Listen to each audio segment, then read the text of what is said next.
2 police officers, wearing blue uniforms, arrived at my garage in a patrol car. I secretly observed them from my spot beneath the lift. It was strange to see police officers so happy, but their expressions turned serious as they got closer. They confirmed my identity and shared unfortunate news about my wife. Something happened at our house, and she was in the hospital, but they couldn't provide details. Trying to leave immediately, they intercepted me, seeking explanations. They inquired about my whereabouts for the last 3 hours. I assured them that I had been there all day and suggested asking my 2 mechanics for confirmation. Apologetically, I mentioned that I had sneaked out for 10 minutes around 11 o'clock a.m. to get coffee for all of us. While one of the policemen chatted with Mike and Pete, another took note of the coffee shop I had visited. He then asked if I could show him my car. Without hesitation, I agreed, stating that my truck was outside. I led him to my truck, and he thoroughly inspected it before granting me permission to go to the hospital. I had a concerned look as a hospital staff member explained Kate's injuries, the blood transfusion, and the ongoing surgery. I thought it was unprofessional for the doctor to half smile during our conversation. Leaving the hospital, the same 2 policemen intercepted me for more answers. We went to the hospital cafeteria for much-needed coffee. They inquired about my relationship with my wife. I explained that we met and got married relatively late 8 years ago. Kate successfully worked as an attorney, wanting children but waiting until almost 40 to establish herself in her job. They asked why she was home on a weekday. I explained Kate quit her job a month ago to rest before pregnancy, a kind of vacation before at least 10 years of domestic service. I concluded by expressing my love for my wife, stating that we are doing well and looking forward to having a baby. They asked about John Barton. I denied knowing him, and they walked away without answering. Trusting my team to lock the garage, I went straight home. 2 forensic scientists and a detective were searching the house. The detective introduced himself, explained what he knew, and posed the same questions as the previous officers, along with a new one. He inquired about the presence of a few drops of blood in the downstairs toilet. I responded, expressing my lack of knowledge. I then questioned the detective about the focus on me as a suspect and sought assurance that they were actively investigating other possibilities.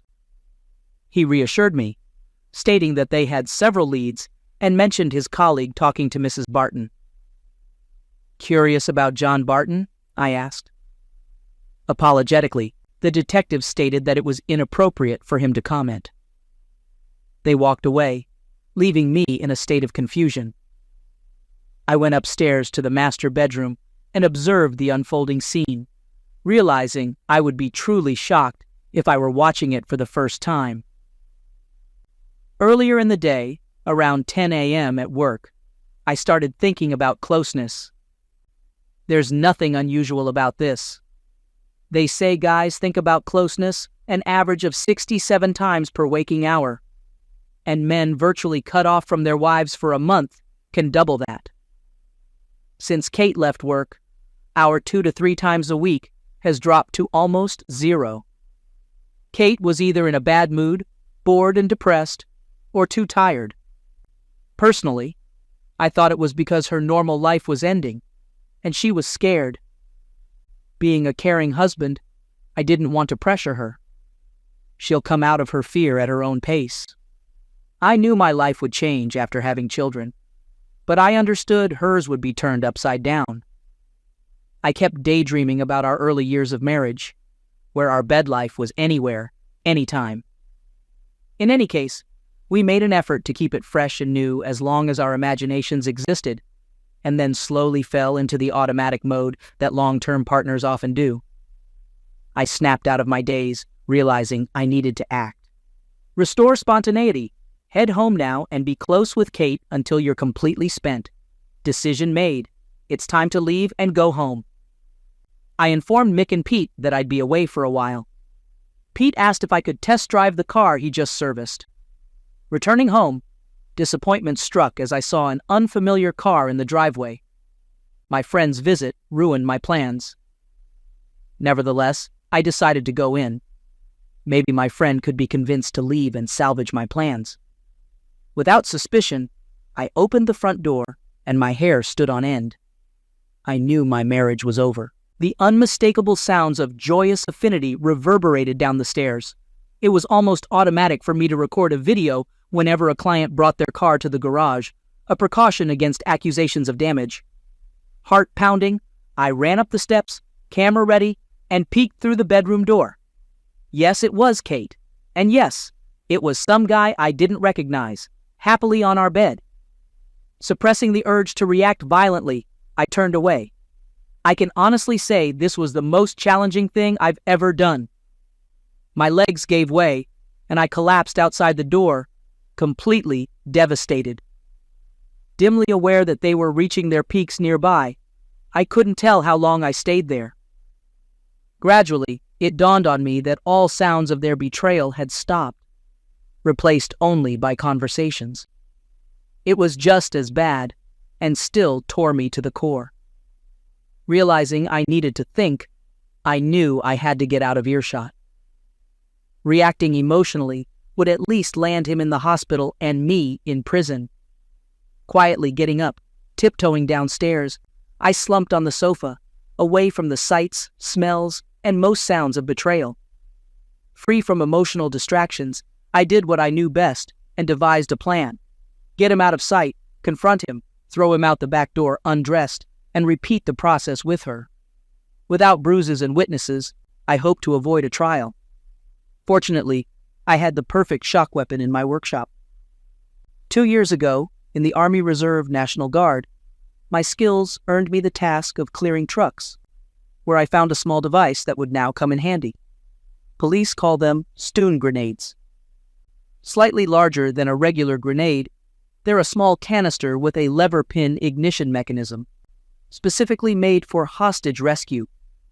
While designed to cause minimal physical damage, the explosion is accompanied by a flash with a power of 8 million candles and a shock sound of 170 decibels. The flash alone can stun a person for at least 5 seconds. Fueled by my newfound hatred, my mind quickly formed the rest of the plan. To avoid damaging my house, I couldn't just throw a grenade on the floor. I took out the device, quickly glued a short piece of rope to it, and put a loop on the end of the rope. Prepared in this way, I tiptoed upstairs, realizing secrecy was no longer necessary. Clearly hearing men's moans from behind the bedroom door, I paused only to pick up my phone from the floor outside the door where I had dropped it and glanced around the door frame. It was evident that the second round of affinity was in full swing. My wife was satisfying her lover, caressing him below the waist. Mentally rehearsing the sequence of events I had decided on, I took a deep breath and took action.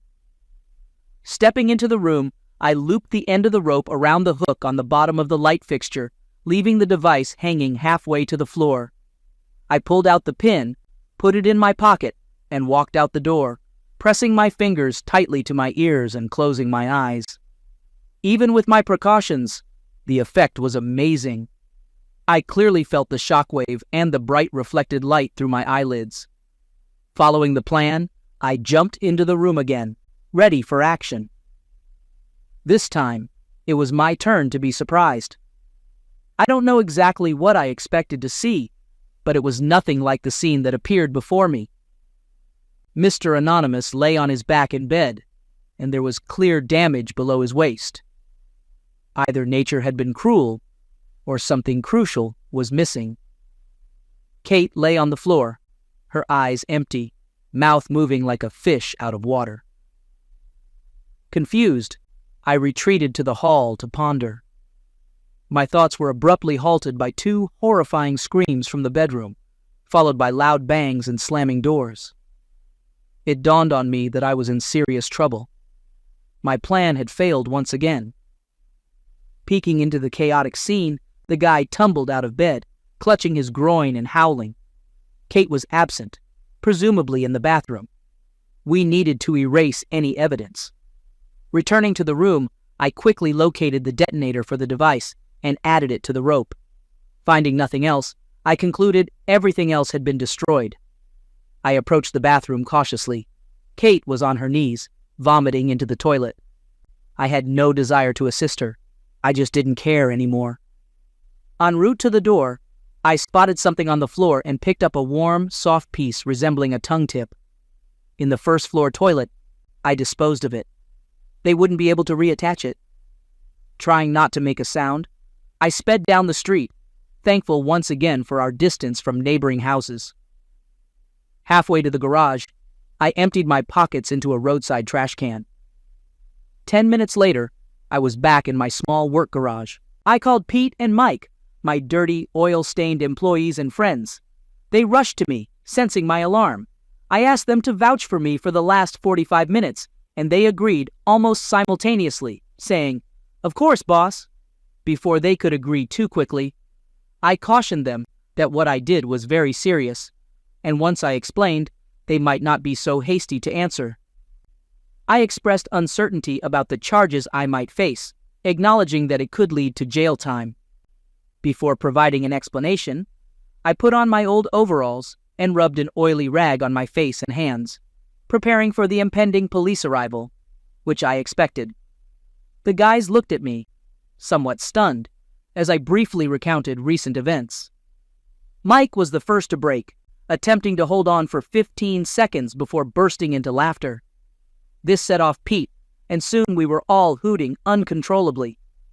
It took a full 5 minutes before we regained composure, and with handshakes and promises of support, they returned to their oily workspaces. Over the next hour, spontaneous laughter echoed from various dingy rooms. My wife Kate was about to face the consequences she deserved for avoiding my humble friends. That evening, I cleaned up the master bedroom, washing the bathroom floor. I decided to discard the bedding and mentally noted to buy a new rug. Torn curtains also needed removal. Trying to stay busy to avoid thoughts, the constant phone calls and knocking on the door didn't help. Yes, the media was in a frenzy. The mix of infidelity and a man losing his manhood was a story made for them. I only opened the door once and quickly turned off the phone. Finally, with no distractions, I began to reflect. Did I regret what I did? Strangely, no. I despised cheaters and had seen many become unrecognizable when catching their partners.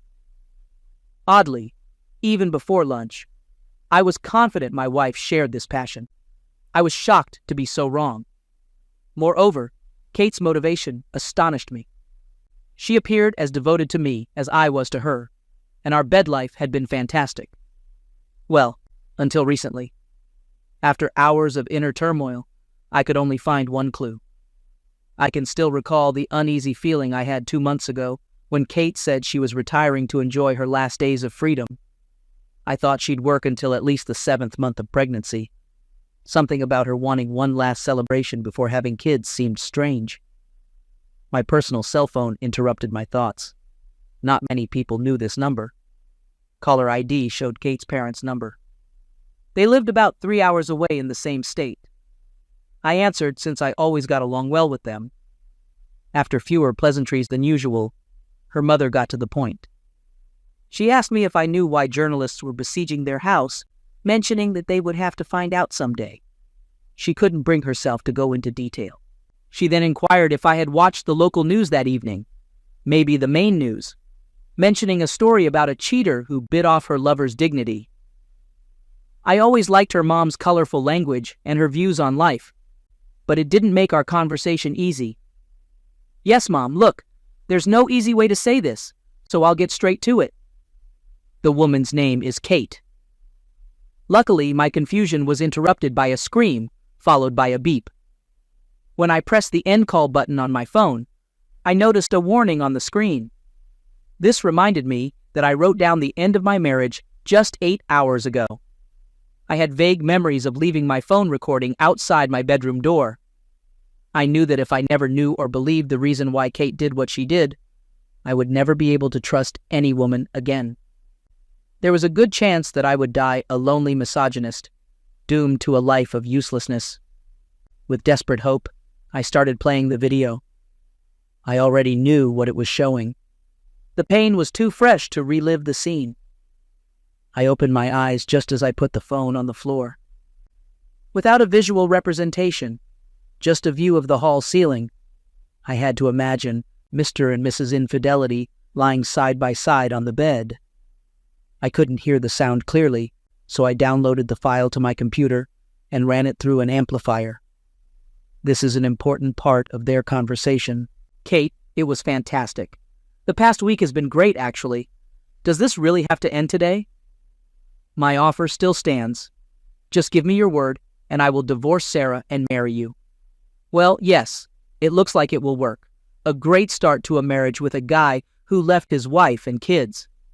No, and I love Dave too much to hurt him like that. In addition, he is a great husband and will be a good father.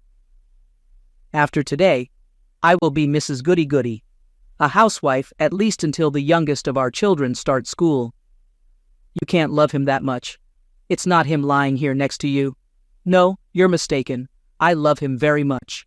The moment I met him, I knew he was my only soulmate. I will never meet another.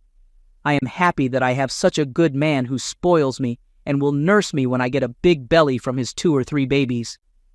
No, I want nothing more than to die in his arms, surrounded by our grandchildren. Well, that was a great speech. But it begs the obvious question. Why are you with me now? At least Kate had the humanity to think about it. There was silence for a good half a minute. I guess she just missed the past. She didn't get married until she was 31 and was a bit of a wild girl. She missed just walking into a bar and getting attention from all kinds of guys. The thrill of leading a guy forward and then impulsively deciding whether he gets what he wants or not. Lately, Dave has been deer hunting with his buddies every other weekend.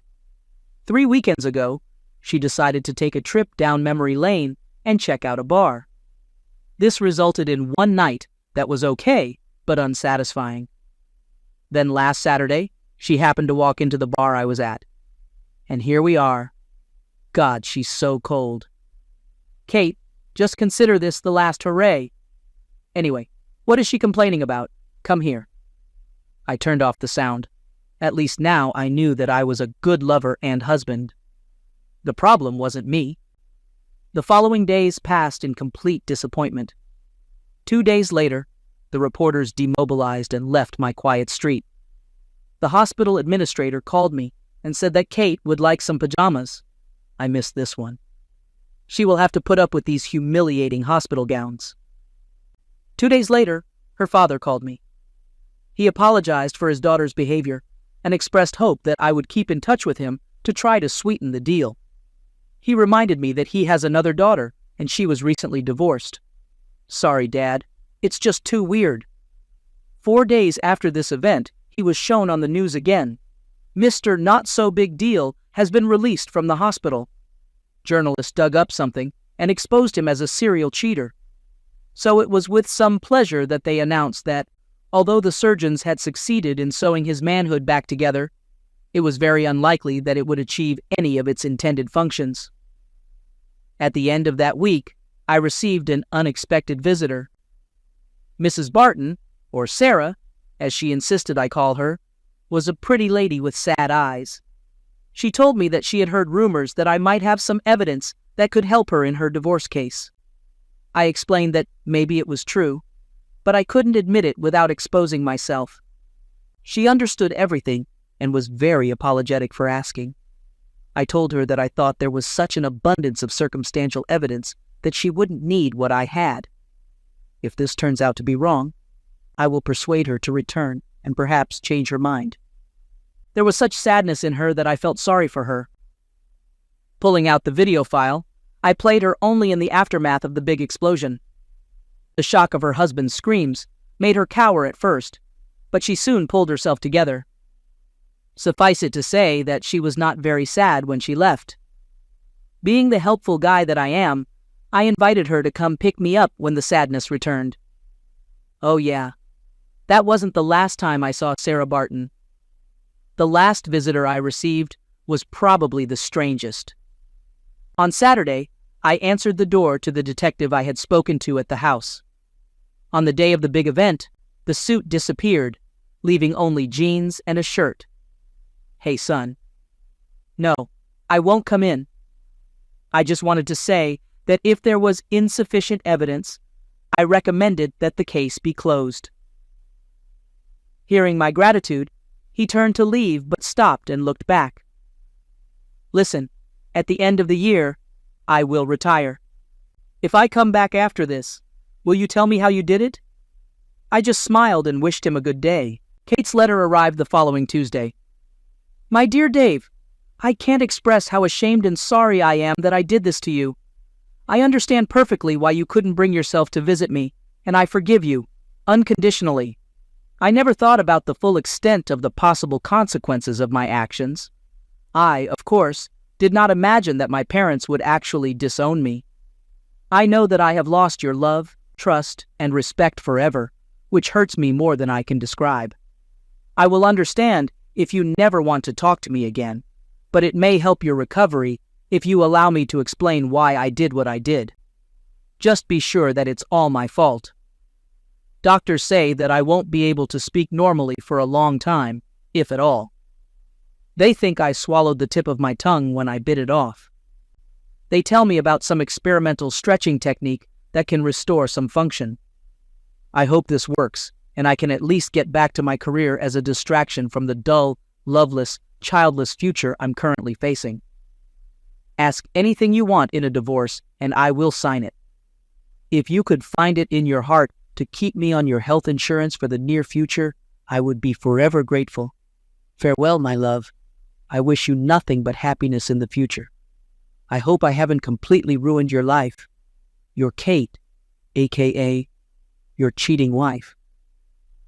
The letter touched me so much that I immediately reversed my previous decision and sent her pajamas to the hospital. Now where are Mick and Pete's phone numbers? Do I owe them a beer, a keg,